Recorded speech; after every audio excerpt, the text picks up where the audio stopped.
Jadi kita ingin dunia ini wajahnya seperti apa? Kuncinya ada di kita.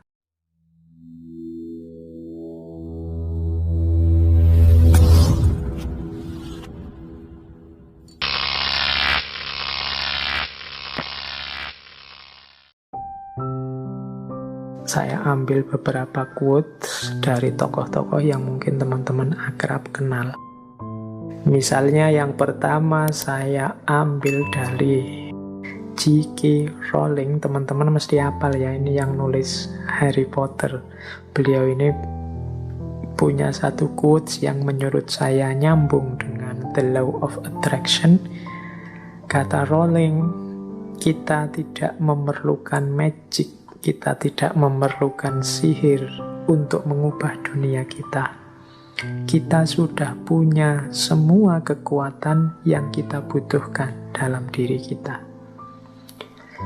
Jadi kita ingin dunia ini wajahnya seperti apa? Kuncinya ada di kita. Kita ingin seperti apa saja, kita punya kekuatan, kita punya potensi untuk itu. Kita ingin membangun dunia menjadi sangat indah atau hancur lebur, sama-sama kita punya daya untuk melakukannya. Tidak harus nunggu belajar ilmu sihir kayak Harry Potter itu, tidak harus. Engkau bisa sudah. Engkau memimpikan apapun, engkau bisa, engkau mampu.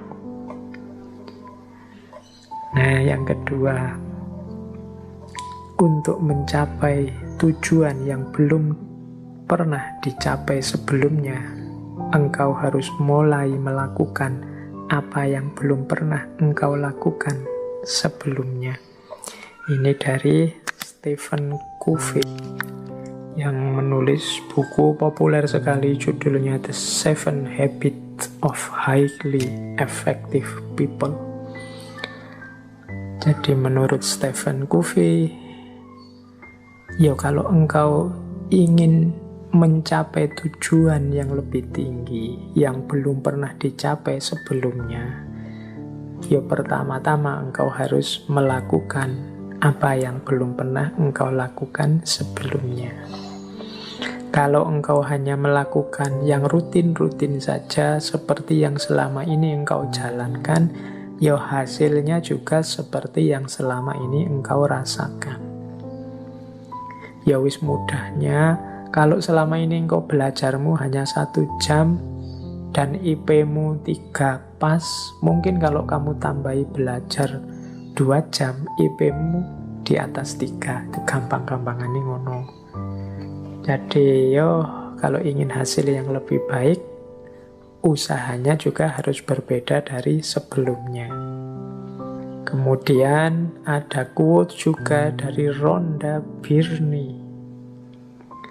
Menurut Rhonda Byrne, setiap kesempatan untuk mengubah hidupmu, setiap detik adalah kesempatan untuk mengubah hidupmu, karena di setiap kesempatan engkau dapat mengubah caramu merasakan.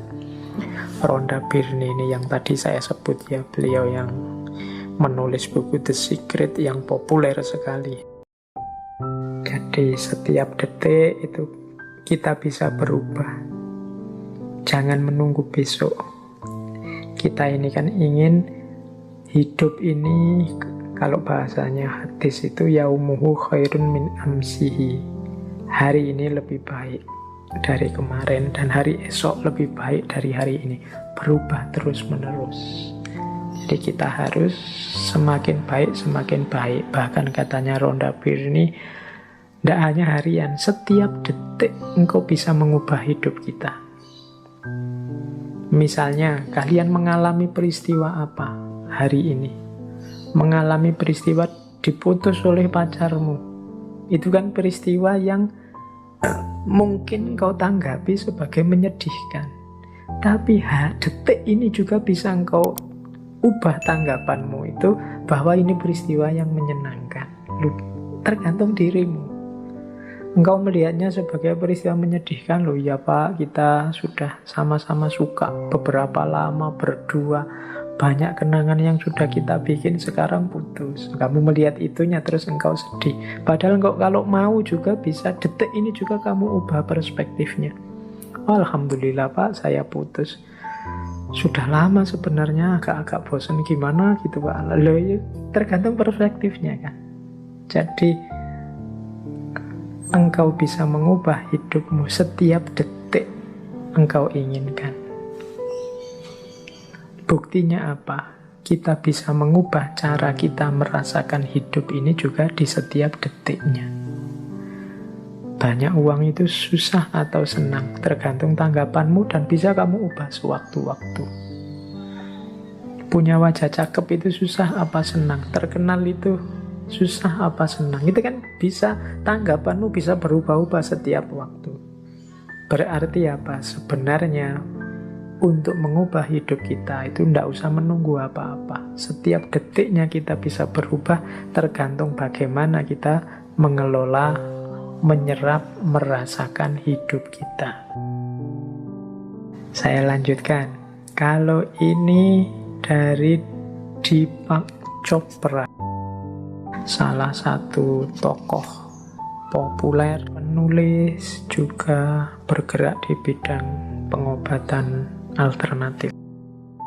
Beliau punya quotes begini: kalau engkau ingin hidup bahagia, buatlah orang lain bahagia. Kalau engkau ingin menemukan orang yang tepat dalam hidupmu, jadilah orang yang tepat untuk orang lain.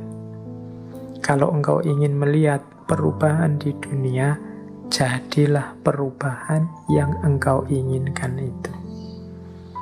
Nah, ini menurut Deepak Chopra, ya kalau kita ingin dunia ini damai, kalau kita ingin dunia ini tertib, kalau kita ingin dunia ini dengan segala ideal yang ada di kepala kita, pertama-tama yang harus kita ubah adalah diri kita sendiri. Kalau ingin dunia ini damai, yo kita jadi orang yang damai dulu. Kalau ingin dunia ini membahagiakan dan gembira, yo kita jadi orang yang bahagia dan gembira. Jadilah perubahan yang engkau inginkan itu. Tidak harus capek menceramai orang lain, tidak harus capek nuding-nuding orang lain kiri kanan. Ayo kita ubah diri kita sesuai ideal kehidupan dunia yang ada di kepala kita. Pak, Islam itu kan harusnya rahmatan lil alamin. Iya, oke. Pertama-tama jadilah muslim yang rahmatan lil alamin. Jadi ini caranya begitu. Perubahan diawali dari diri kita sendiri. Nah, ditegaskan nanti selanjutnya di quotes itu ada Martin Luther King Jr. Menurut Martin Luther King, ambillah langkah pertama dengan yakin. Tidak harus engkau melihat semua anak tangga, hanya lakukan saja langkah pertama. Kita ini kan sering ragu-ragu, mau mengubah hidup, mau apalagi mancang cita-cita, mau memimpikan sesuatu. Itu saya sebut tadi banyak tidak berani, sehingga hidup kita tidak berubah-berubah. Maka menurut Martin Luther King, sudahlah melangkah saja, tidak usah terlalu banyak mempertimbangkan macam-macam. Tidak harus engkau lihat semua anak tangga. Kalau memang itu sudah bagus dan mantap, engkau yakin, jalan. Tidak usah dibahas lagi, didiskusikan lagi, dicari semua kemungkinan konsekuensinya, malah tidak jalan-jalan. Katanya Martin Luther, ambil langkah pertama, jalanlah. Kalau tidak begitu hidupmu tidak akan berubah. Terlalu banyak pertimbangan.